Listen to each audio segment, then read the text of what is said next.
Hi అండి, welcome to my channel. ఈరోజు చెక్కవడలు చేసుకొచ్చని అనుకున్నాను. అయితే దాంట్లో కావాల్సిన పదార్థాలు 3 పచ్చిమిర్చి, కల్లం ముక్క, ఒక ఎల్లిపాయ రేక వేసుకుని మిక్సీలో ఆడుకోవాలి. పేస్ట్ లాగా చేయాలంటే బాగా మెత్తగా కాకుండా గొరుగ్గా చేయండి. నేను ఎలా చేస్తానో అలా చేయండి మీరు కూడా. ఎక్కువ పేస్ట్ ఆడితే బాగోదు. అలా గొరుగు చేయడం వల్ల చాలా టేస్ట్ వస్తుంది.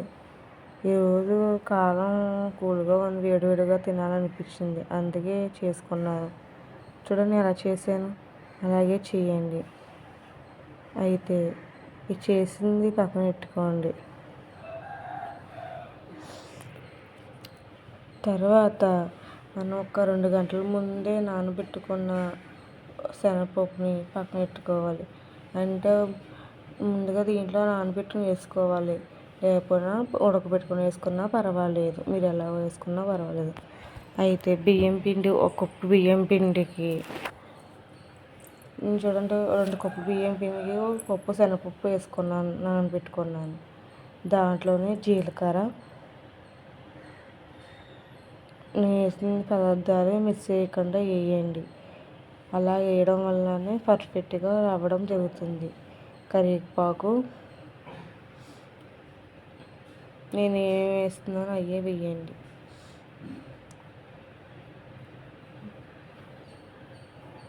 దాంట్లో సాల్ట్ కూడా వేయండి. సాల్ట్ వేసింది వీడియో తీయలేదు ఫ్రెండ్స్, మీరు తగినంత సాల్ట్ కూడా వేసుకోండి. అది మిస్ అయిపోయింది. మనం ముందుగా నానబెట్టుకున్న శనగపప్పు కూడా వేయండి. నేను ఎలా చేస్తున్నాను అలా వేసి పక్కనే హాట్ వాటర్ కూడా మరగబెట్టుకోండి.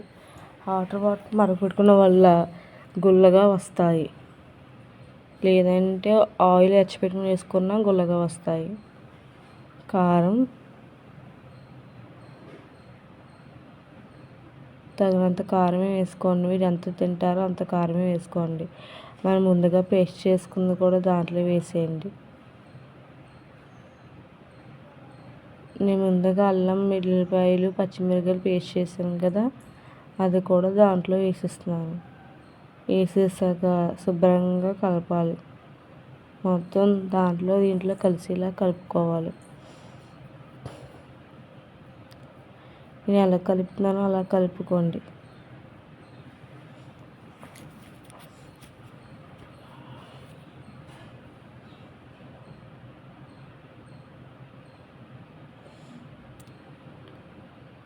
సాల్ట్ సరిపోందో లేదో కూడా చూసుకోండి, సరిపోతే మళ్ళీ వేసుకోండి. అలా మొత్తం అంతా మిక్సింగ్ చేసేయండి. మన హాట్ వాటర్ మరగబెట్టుకున్నాం కదా, హాట్ వాటర్ కూడా కొద్దిగా వేసుకొని శుభ్రంగా కలుపుకోండి. కొంతమంది చన్నీళ్ళతో చేస్తారు, లేదంటే నూనె మరిగించుకొని కూడా చేస్తారు. నేనైతే హాట్ వాటర్ మరిగించుకుంది హాట్ వాటర్ వేసుకుంటున్నాను.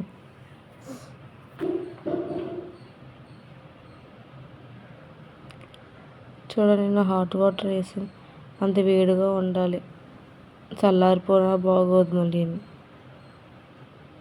కలుపుకుని అలా పెట్టుకోండి. మొత్తానికి చూసారు నేను ఎలా కలిపానో అలా కలపాలి. తర్వాత స్టవ్ వెలిగించి మూగు పెట్టి ఆయిల్ వేసుకోండి. బాగా వేడెక్కేదాకా ఉంచుకోవాలి. మొత్తం బాగా వేడెక్కాలి, లేదంటే నూనె అంతా అప్పడాలకే లాగేస్తుంది. అలా వంటల కింద చేసుకొని అలా మ్యాష్ చేయండి.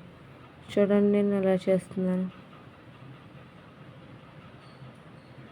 అలా తప్పడుగా చేసుకున్నాక మూగుడు వేడెక్కిందో లేదో చూడండి. ఆయిల్ దాంట్లో చిన్నగా వేసుకోండి, మరుగుతుంది కదా. ఇప్పుడు చూసారు నేను వేసాను, అలా వేసుకోండి. వేసుకున్నాక తీసేసుకుంటామే. అయితే నేను ఇంకో ఆయిల్ కూడా వేసాను.